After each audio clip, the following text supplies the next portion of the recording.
Welcome back. In today's episode, I'll be covering my watch list as well as my potential allocation going into 2026. And for reference, this is my portfolio over here. This is excluding all my cash position. So in today's video, I'll be covering some of the allocations that I'm actually looking to deploy towards. And this is a news article that we post on our Substack every single week. So feel free to check it out. It is the link in the description below. So let's take a look at this article over here. It says the markets have done very well over the past 3 years, almost too well, with back-to-back 20% gains in 2023 and 2024, and a 15% plus year this year. So valuations are high, and what that means is that your future expected returns will be lower. So let me draw your attention to this formula over here. This is R equals to E over P plus G. So R represents the required return that you want from a company. E over P represents your earnings yield. So P ratio is price divided by earnings. So you take that P ratio and then you flip it. So let's say if a company is trading at a 20 times earnings, then the earnings yield is around 5%. And G is the growth rate from the firm. So in the above formula, based on the assumptions that number one, the company returns almost all its earnings to its shareholders, and number two, the net income is very close to your free cash flow. What that means is that when your P ratio is high, your earnings yield, this portion over here, is actually low. And what that also means is, let's say I want 10% returns from a company. If this portion here is low, then the company will have to grow at a faster rate in order for me to get that 10% return. So this is what your analysts mean when they often associate high multiples to high growth profiles, vice versa. And currently your S&P 500 is trading at a historically high multiple. So over the past 5 years, your P ratio, your average P ratio is around 25 times, this green line over here. And over the past 10 years, the average P ratio is closer to around 23 times. And currently we're trading close to around a 28 times, which is historically on the higher side. So your AI names have done very well this year, and we have certainly benefited from it as well in ASML, Google, Microsoft. But this begs the question of whether or not the growth is sustainable. So your semiconductor industry, for instance, is one that is extremely cyclical, and all investors should be aware of this. So high demand leads to supply constraints, which leads to companies trying to expand capacity, which leads to oversupply and a potential bust. And these are just business cycles that we will go through in our lifetime. So expect this in the future as well. So another thing to note is that next year is actually Trump's midterm elections. So your S&P 500 in midterm years is actually not that good. It's around 4.6% annualized as compared to all years, which is closer to around 9.5% or 10%. So midterm elections have historically been weak years, and while investors' priority should be focused on business fundamentals, portfolio management should not be ignored as well. So I've recently, thanks to a fund manager, been exposed to the idea of hedging my portfolio using a certain instrument, especially for years or events to reduce downside risk. So moving into next year, I'm actually planning to put around 1 to 2% of my portfolio as a hedge to protect myself against any form of downside risk, especially since the hedge provides asymmetrical upside in terms of that put. So as for potential longs as well as my watch list going into 2026, here are some names. First company is Copart. So Copart is a company that I own. It's around 2%. So Copart is a name that has been dragged down recently. Price action has been terrible due to tax loss harvesting. And there are some reasons why Copart is down. So first of all is your rise of non-insured drivers. Your management has said that it is cyclical. So I expect the upturn to be beneficial for Copart as well. Second of all is your implied share loss. So IAA actually recorded increase in terms of volumes. Copart recorded a decrease in terms of volumes. So IAA, if you didn't know, is Copart's competitor under Richie Bros. And the third reason why Copart could be down based on the markets today is because your interest rate cuts are lowering the borrowing cost for your cars. So what that also means is that your used car prices will drop, your used car demand will drop because of lower borrowing cost. On the contrary, there are some future potential catalysts for the firm. So first of all is buybacks from the company. So the company has a lot of cash right now. They have around 15% of the market cap in cash. And the last time we saw buybacks was at similar valuations as today. Second of all is a natural disaster in the US which comes almost every single year. This could be a potential catalyst as well. leading to a large amount of scrap cars. So Copart is currently trading close to its 2020 lows in terms of valuation. So in 2020, it dropped to around a 20 times of earnings. Currently, Copart is trading at a 23 times of earnings. And for Copart's business model, it is basically a toll booth. So it's basically an Amazon for used cars. And for Copart, I think it's a company with great downside risk protection. So they have a lot of cash, that's the first thing. Second of all is they have a lot of land as well. So if you didn't know, your land is actually recorded in terms of historical value in your books.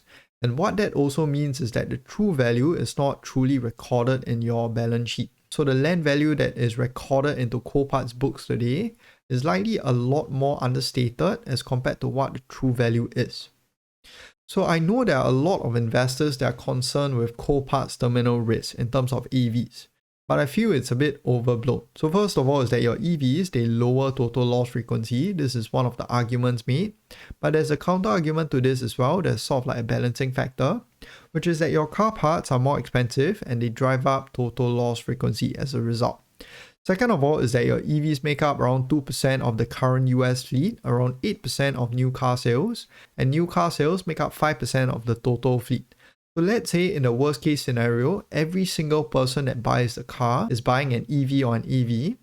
Then what that means is that it will take 20 years for you to turn over the entire fleet into AVs. So the true extent of your EV is currently very small. I think the markets are overestimating this. And with Copart trading at valuation similar to your defensive stock, despite being a high quality company, I think it's a company worth looking at today. So the second company that I think is a bit more interesting today as well is Amazon. So Amazon is one of the laggards in the market. It has been underperforming the S&P 500 over the past 5 years. And many investors actually overlook the moat of Amazon with extensive focus on AWS. Rightfully so, given that AWS generates 50% of operating profit. But the retail segment is also an important portion of Amazon's entire business. And there are strong tailwinds that a company like Amazon can experience, especially if there's a consumer recovery in the US. So the US consumer confidence is low relative to its recent history, on levels last seen in 2020. Despite this, consumer discretionary companies have reported strong earnings, and most notably Nike reported around a 9% increase in revenue in North America. I'm sure you've seen all the shoe companies reporting earnings this quarter. Lululemon reported good earnings, On and On reported good earnings, Walmart reported good earnings as well. And Visa and MasterCard have also said and highlighted that they expect the consumer to remain strong next year. And Amazon will be a beneficiary of this. So Amazon's retail margins have seen expansion over the past few years. Amazon's North America portion is currently around 7% in terms of operating margin.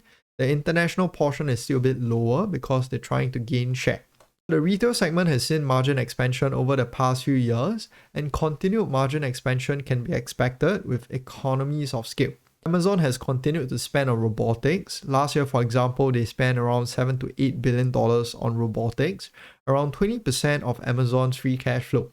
So why exactly are they spending on robotics? They're spending to automate the entire system to reduce costs in the future, because human capital cost is one that is ever growing and it makes up a large chunk of Amazon's cost. And we will see the benefits of this going into the future. So in summary, Amazon's retail business is a segment that is overlooked by the markets today because market participants are super focused on this AWS portion. So we could see surprises in terms of retail growth, which will fuel the fundamentals as well as the stock price. And with valuations hitting a low, I think Amazon is not a bad company to look at right now. As for the third choice over here, it's not a specific company, it is more of a broad selection or category of companies. So there are many quality and defensive names that have been beaten down this year, just to name a few. Constellation Software, Otis, Canadian National Railway, Pinduoduo, Netflix, Visa, all these companies have done very poorly over the past 1 year or so relative to the S&P 500. So we discussed this in a previous newsletter. Quality companies have not done as well this year, and your non-profitable companies, on the contrary, have done very well this year. So this is your Russell 2000 for companies with negative EPS, and it has outperformed companies with positive EPS. So what that means is that market participants are more excited by companies that are not profitable as compared to companies that are profitable. But in the long run, your quality businesses are the ones that tend to outperform. And here are some notes for companies that I've listed here. So Otis is a company that is more for capital preservation. It's a company with a potential housing recovery in China that will push up sentiments for the firm. Second of all, Canadian National Railway. This is a stable company with stable earnings growth. And it's a railway company with a better year next year coming up, especially with lesser Trump tantrums. Third company is Pinduoduo. It's a cheap company, a stable company, expanding their social fruit orders portion with other competitors like Meituan exiting this space. So the company needs to pivot away from trendy products and adjust the brand image, and once they're able to do so, it will likely be a very strong company to invest in. Next company, Netflix. This is a company with acquisition fears today, but I feel the subscription tier portion will drive growth for the company in the coming years. Ceteris paribus, of course. So the breakdown of these numbers are in the previous two newsletters. Feel free to check them out. Constellation Software is a company that is suffering from a sentiment bias right now, especially with AI fears coming up, despite an A+ team, an A+ capital allocating team. Visa is down because of stablecoin fears. This is one that I feel is overblown, and that's why I've allocated a major amount of my entire portfolio into Visa. Next portion, I think I should highlight Nike shares. So Nike is currently trading at a $57 per share. The stock is trading at around 30 times of earnings.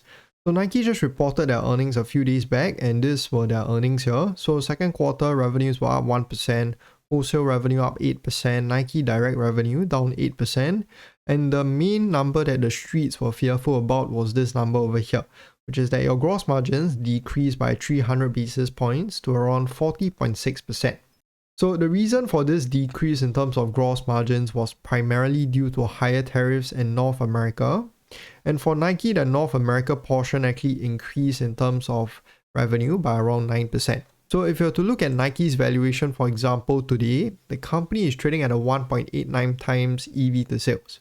So I'm using EV to sales because their profits are not optimized at the current moment. And this is actually lower than companies like Deckers, like On and On, like Lululemon, for example, which is currently touted as one of the cheaper companies in your consumer segment. So I think Nike is definitely a quality business, and it is one worth looking at. And another thing to note is that the effective tax rate was up around 3% this year, which is another reason why this earnings number is actually suppressed. Also, I just looked at Nike's earnings call, and these are a few things that I've gathered. So first of all is that in China, the revenue is down around 16%, and Nike Direct declined around 18%, Nike Digital down 36%, and Nike Stores down 5%. EBIT decreased by 49% on a reported basis, and Nike is actually struggling in China. So this is one of the reasons why the stock is down so much. And second of all is this thing over here. So Nike actually said that North America gross margins were down 330 basis points despite more than 500 basis points of headwinds to product costs due to gross impact from new tariffs. So what this clearly shows is that the company has very adequate cost management, and this is a positive from the company. Next one is this one here. So it says, overall wholesale partners are very confident in our Nike football product. So next year, there's actually a World Cup in 2026. This is one of the potential tailwinds or potential catalysts for Nike as well. Last of all, this one, it says, this quarter we took the following actions in China. We continue to obsess our initial Nike store pilot, which delivered encouraging results this quarter with better traffic and comm sales growth relative to trends across the broader fleet. We focus on sport, combining new product innovations with elevated retail presentation, and we saw running continue to grow in this quarter. We were less promotional during 11/11, resulting in an approximate 35% decrease versus last year, in line with our plans. I think it's a positive from the company. The company is trying to push out less deals to try and restore the brand of Nike being an elite athleisure brand. So over the past few years, because of inventory problems, the company has been trying to push out a lot of discounts to try and clear the inventory, to try and minimize inventory write-offs. And now that this inventory has normalized already, the company is trying to position back to a more elite company, which I feel is better for the long term as well. So overall, my assessment for Nike is this. The company is turning around. It will take a while, but on a historical basis, this is a company that is just cheap. yeah, if you normalize the margins, the company is probably trading closer to around 10 to 15 times of earnings. And for a quality business like Nike, it's definitely one that I'm tracking right now. I hope you guys have found this video useful, and I'll see you guys soon.